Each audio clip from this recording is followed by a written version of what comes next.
High friends, welcome back to my channel. இன்றைக்கி வீடியோவில் மதுரையில் ரொம்பவே ஃபேமஸான பட்டர் பன் ரெசிபி ஈஸியாக குயிக்காக சிம்பிளான இன்க்ரீடியன்ஸை வச்சு எப்படி செய்யலான்றதை பார்க்கலாம். சும்மா சொல்லக்கூடாதுங்க, டேஸ்ட் வேறு லெவல். இந்த ரெசிபியை நம்ம எப்படா மிஸ் பண்ணோன்னு எனக்கே தோண ஆரம்பிச்சிருச்சு.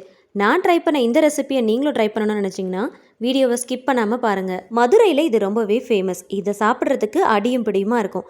அதை வீட்லேயே நம்ம எக்ஸாக்டாக அதே டேஸ்ட்டில் சூப்பராக செய்யலாம். ஃபர்ஸ்ட் டைம் சேனலை பார்க்குறீங்கன்னா மறக்காமல் இப்போவே சப்ஸ்கிரைப் பண்ணிட்டு பாருங்கள். இதை செய்யறதுக்கு நல்லா ஃப்ரெஷ்ஷாக இருக்கிற மாதிரி இந்த மாதிரி பர்கர் பன் எடுத்துக்கோங்க. நான் 3 பன் எடுத்துருக்கிறேன். ஒரு பன் ஒருத்தர் சாப்பிட்டாலே நல்ல ஃபில்லிங்காக இருக்கிற மாதிரி இருக்கும். பன்னை சென்டரில் வச்சு 2 கட் பண்ணிக்கோங்க. ஆல்ரெடி நான் வாங்கின பன்னு 2 கட் பண்ணி தான் இருந்துச்சு. ஃப்ரீசரில் இருக்கிற பட்டர் எடுத்து வெளியில் வச்சிங்கன்னா நல்லா மெல்ட் ஆயிரும். ரூம் டெம்பரேச்சருக்கு வந்ததுக்கு அப்புறமா ஒரு பக்கத்துக்கு 1 டேபிள் ஸ்பூன் அளவுக்கு நல்லா ஸ்ப்ரெட் பண்ணி அப்ளை பண்ணிக்கோங்க. இதை full and full butter and சுகரில் தான் பண்ண போகிறோம். அதனால் பட்டர் ரொம்பவே முக்கியம்.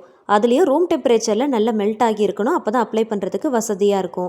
2 பக்கமும் பட்டர் அப்ளை பண்ணதுக்கப்புறமா அதில் மேலால் இந்த மாதிரி 1 டீஸ்பூன் அளவுக்கு சுகரை நல்லா ஸ்ப்ரெட் பண்ணி போட்டு விடுங்க.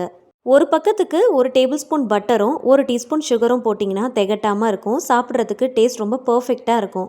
ரொம்ப அதிகமாக போட்டுட்டாலும் திகட்ட ஆரம்பிச்சிரும். இந்த மெஷர்மெண்ட்டில் போட்டு பாருங்கள், டேஸ்ட் ரொம்ப சூப்பராக இருக்கும், பர்ஃபெக்டாக இருக்கும். எல்லா பன்லையும் பட்டர் அப்ளை பண்ணி சுகர் போட்டுட்டு எடுத்து வச்சுக்கோங்க. ரெடியாக எடுத்து வச்சுக்கலாம். அதுக்கப்புறமா பேனில் போட்டு டோஸ்ட் பண்ணலாம். இந்த பன்னை டோஸ்ட் பண்ணுறதுக்கு நல்ல ஒரு ஹெவி பாட்டம் பேனாக பார்த்து சூஸ் பண்ணிக்கோங்க. அதே சமயத்தில் நல்ல அகலமாக இருக்கிற மாதிரி பார்த்துக்கோங்க.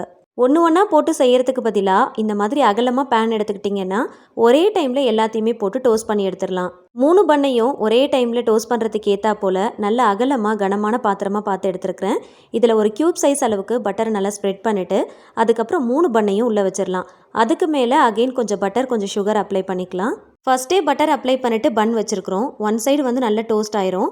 இன்னொரு பக்கம் திருப்பி போடும் போது இந்த சைடும் நல்லா டோஸ்ட் ஆகிறதுக்காக கொஞ்சமாக பட்டரும் சுகரும் அப்ளை பண்ணியிருக்கிறோம். இந்த பட்டரும் சுகரும் சேர்த்து மெல்ட் ஆகும் போது இந்த பன்னுக்கு ஒரு தனி டேஸ்ட் கிடைக்கும். ஒரு பக்கம் நல்லா டோஸ்ட் ஆனதும் இன்னொரு பக்கம் நல்லா திருப்பி போட்டுக்கோங்க.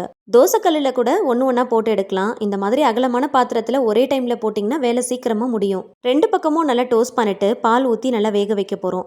அதுக்கு நல்ல திக்காக க்ரீமியாக இருக்கிற மாதிரி ஃபுல் ஃபேட் மில்காக பார்த்து எடுத்துக்கோங்க.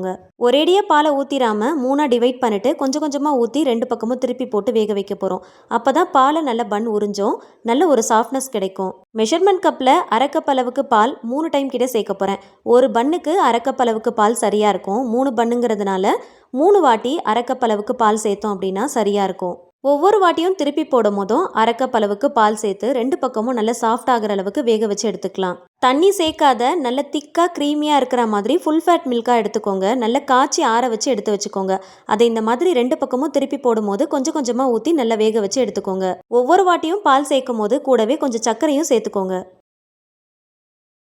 பால் சேர்த்து வேக வைக்கிறதுனால பன் ரொம்ப சாஃப்டாக இருக்கும். திருப்பி போடும்போது பொறுமையாக திருப்பி போடுங்க, அப்போ தான் உடையாமல் இருக்கும். 3 டைம் கிட்ட பால் சேர்த்து பன்னு நல்லா வேக வச்சாச்சு. நம்ம சேர்த்துருந்த பால் எல்லாத்தையுமே பன் நல்லா உறிஞ்சிருச்சு.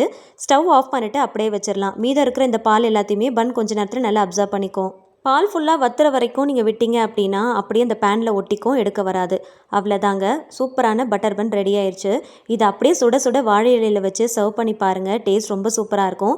இதுக்கு மேலே மறுபடியும் ஒரு க்யூப் சைஸில் பட்டரை கட் பண்ணிவிட்டு இது கூட சேர்த்துட்டு மறுபடியும் கொஞ்சமாக சர்க்கரையை மேலால் தூவிட்டு இந்த பட்டரும் இந்த சுகரும் சேர்ந்து அப்படியே மெல்ட் ஆகி அந்த பன்னில் அப்படியே சேர்த்து சாப்பிடும் போது டேஸ்ட் அவ்வளோ சூப்பராக இருக்கும். சர்வ் பண்ணும் போது மறக்காமல் இந்த மாதிரி பட்டர் அண்ட் சுகரை சேர்த்துட்டு சர்வ் பண்ணுங்கள்.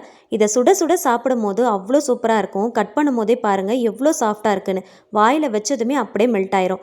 சாப்பிட்றப்போ கட் பண்ணிவிட்டு மேலே இருக்கிற அந்த பட்டரையும் சுகரையும் சேர்த்து அப்படியே கொஞ்சமாக எடுத்து சேர்த்து வச்சு சாப்பிட்டு பாருங்கள். டேஸ்ட் வேறு லெவலில் இருக்கும். இந்த மெஷர்மெண்ட்டில் இந்த மெத்தடில் செஞ்சிங்கன்னா சாப்பிடும் போது கொஞ்சம் கூட திகட்டாது. செய்யும் போதும் பர்ஃபெக்டாக வரும்.